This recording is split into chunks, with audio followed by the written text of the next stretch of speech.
Olá, sejam muito bem-vindos ao Não Alimente Zumbis. Eu sou o Ale e o papo hoje é DC, porque estreia nesta quinta-feira Shazam, Fúria dos Deuses. A gente já conferiu e chegou a hora de falar se dessa vez a DC acertou.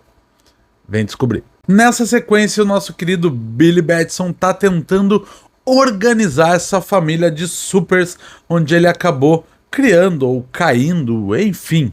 Porém, cada um tá tentando fazer suas coisas, tá querendo viver sua vida, ser herói do jeito que acha que deve ser ou resolver os seus problemas pessoais. É então que as filhas de Atlas chegam para reivindicar os poderes de seu pai. Eles querem de volta o poder de Shazam e vão fazer tudo para conseguir. Lembrando que esse vídeo vai ser todo sem spoilers até o momento e lá no finalzinho nós vamos discutir o que acontece principalmente no final com spoilers, mas eu aviso antes, então pode ir tranquilo por enquanto.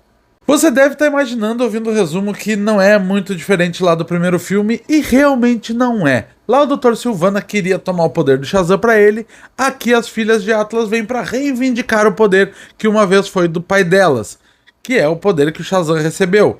Mas tudo é diferente ao mesmo tempo. Principalmente porque tudo tá numa escala maior e tá mais bem feito. Aqui o roteiro do filme traz mais dessa mitologia, dessa coisa dos deuses, da origem do poder de Shazam, de onde é que vem, como que foi criado, por que que aquele cajado mágico que deu os poderes para eles foi criado, o que que aconteceu para elas voltarem agora. Tudo é muito bem explicado no filme, ele constrói muito bem essa mitologia, o que me faz gostar mais da história desse segundo filme que do primeiro. Ele é um pouco mais complexo, sem ser difícil, entendeu? Ele continua sendo uma história muito simples, mas com muito mais elementos que no primeiro filme. E de resto, a pegada desse segundo filme é basicamente a mesma do primeiro. É engraçado, tem muita ação, é divertidíssimo, só que tudo é melhor, tudo é mais bem feito.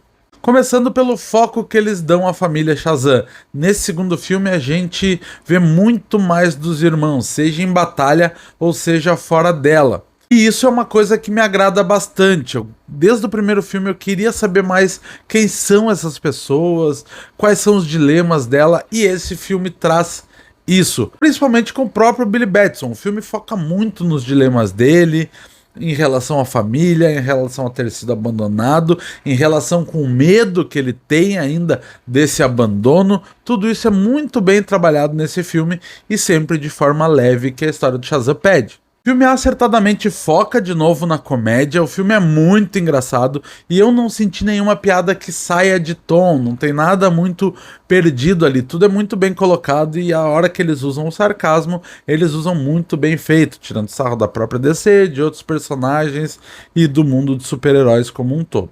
Outro ponto que o filme acerta muito é na escolha das vilãs. A Helen Mirren e a Lucy Liu, como Hespera e como Calypso, estão muito bem. A Helen Mirren é incrível, ela tem uma cena com Shazam, onde ele chama ela para uma reunião, que é fantástica. Não que eu não goste lá do Dr. Sivana no primeiro filme, não é o caso. Mas aqui eu acredito que aquilo que eu falei um pouco antes, a construção da história e dos motivos dela é muito mais elaborada e combina muito mais com o Shazam, eu gosto disso. A Rachel Zegler também tem um excelente papel no filme, ela entra muito bem e ajuda a desenvolver, ou pelo menos dá mais tempo, para aquele personagem que é o meu favorito de Shazam, que é o irmão do Billy Batson, o Jack Dylan Grazer, que faz o Fred, quando ele não tá transformado, quando ele é o adolescente, ele ainda é o melhor personagem pra mim, eu adoro quando ele tá não transformado em Shazam e aqui ele ganha muito espaço e eu gosto disso. Outro ponto que me agradou muito em relação ao primeiro filme são os efeitos especiais, que, diga-se de passagem, é a pior coisa do primeiro filme. Ali os pecados capitais, eles estão muito ruins lá e aqui é tudo muito bem feito. Nós temos um dragão. E eu não preciso dizer mais nada, porque tudo que tem dragão é mais legal. E eles sabem fazer piadas ótimas com esse dragão, inclusive essa que eu sei que nesse momento você tá aí pensando nela, eles fazem no filme. Assim como no primeiro filme, eles conseguem contar bem essa história, eles desenvolvem muito bem, eles entregam um bom final Mas aqui tem um grande porém que eu vou discutir a partir de agora com vocês, com spoilers. Então, se você ainda não viu o Shazam e é daqueles que não gostam de spoiler, é hora de você voltar só mais tarde, porque agora nós vamos falar tudo mesmo. Mas antes de começar os spoilers, aquele pequeno lembrete. O filme tem 2 cenas pós-créditos, uma no comecinho dos créditos e outra lá no final. E as 2 vale a pena ficar porque são importantes para o futuro do próprio Shazam ou da DC como um todo. Agora, falando mais claramente, eu vou explicar aquela coisa do foco nos irmãos que eu gostei mais nesse segundo filme. Principalmente porque uma das coisas que acontece é que eles vão perdendo os poderes.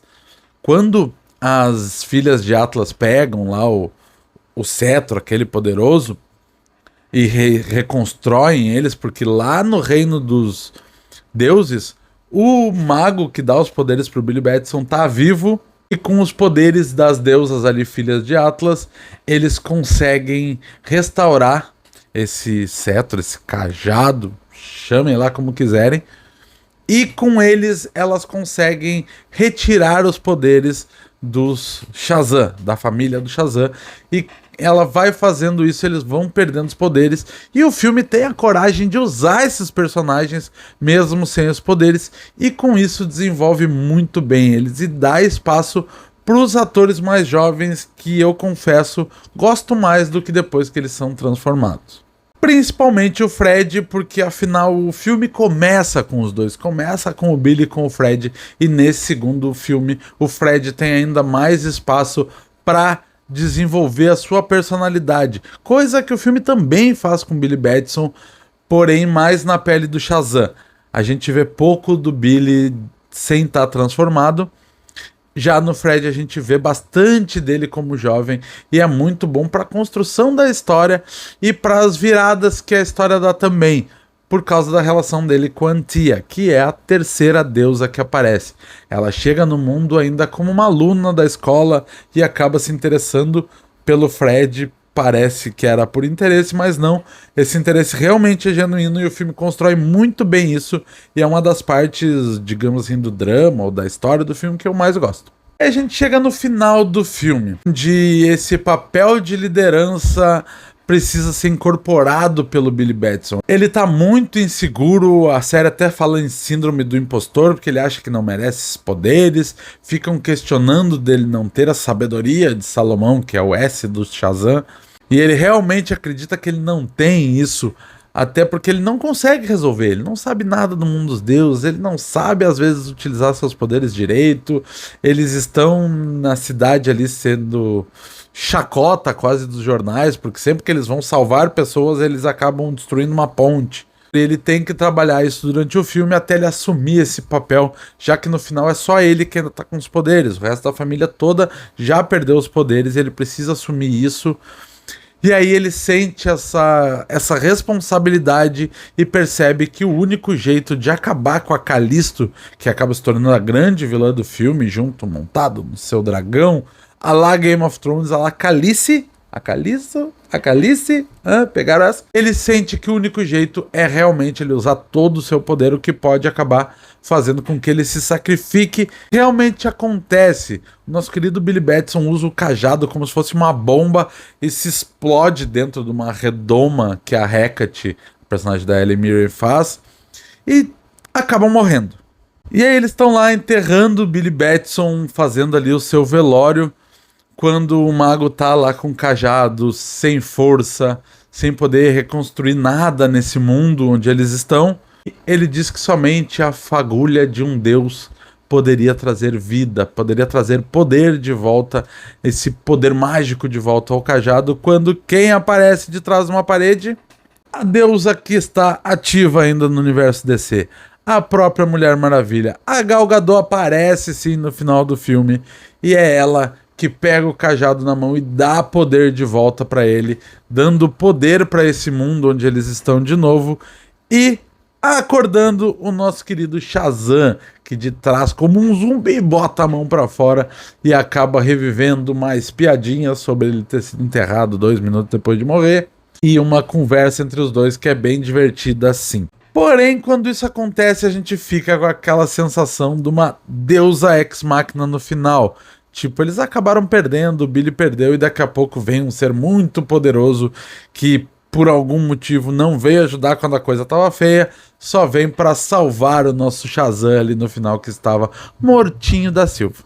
Isso deixa aquela sensaçãozinha de preguiça no final, porque, tipo, em vez de construirmos alguma coisa aqui pra ele realmente vencer a batalha sem precisar desse sacrifício, já que a gente não quer matar o Shazam, ou que seja uma solução mais elaborada, afinal nós já estamos no final de um filme que tem mais de 2 horas, vamos fazer esse easter egg, essa coisa para as pessoas ficarem felizes, porque afinal a Mulher Maravilha aparece, a gente fica feliz, e ao mesmo tempo a gente resolve o nosso problema assim. E essa foi minha sensação no final, feliz por estar vendo a Gal Gadot de Mulher Maravilha ali, mas também com aquele, mas precisava ser assim tão fácil. Tá tudo bem, não estraga o filme, não piora o filme, mas realmente aquela pulguinha atrás da orelha que fica no final de Shazam 2. Mas que mesmo assim é uma excelente cena, é muito divertido, e logo depois disso ela dá uma de Mestre dos Magos e foge. É literalmente Mestre dos Magos, ela sai caminhando assim de trás de uma parede, que é só um pedacinho de muro e tu não vê ela passando do lado, ela simplesmente some. Mestre dos Magos, eu vejo você. Shazam 2 tem 2 cenas pós-créditos, e na primeira delas, que é logo quando começam os créditos, a gente vê a Emilia Harcourt e o John Economos lá da série do Pacificador, indo atrás de algum super-herói. E óbvio que é o Shazam que tá lá no meio do mato, treinando seus raiozinhos. Eles dizem que Amanda Waller quer recrutar eles pra Sociedade da... E ele, eu aceito! Ele nem sabe o que é, mas a gente já percebeu que eles vieram pra recrutar para a Sociedade da Justiça, que de alguma forma está sendo feita pela Amanda Waller. Ele aceita e daqui a gente já começa a traçar planos para essa Sociedade da Justiça.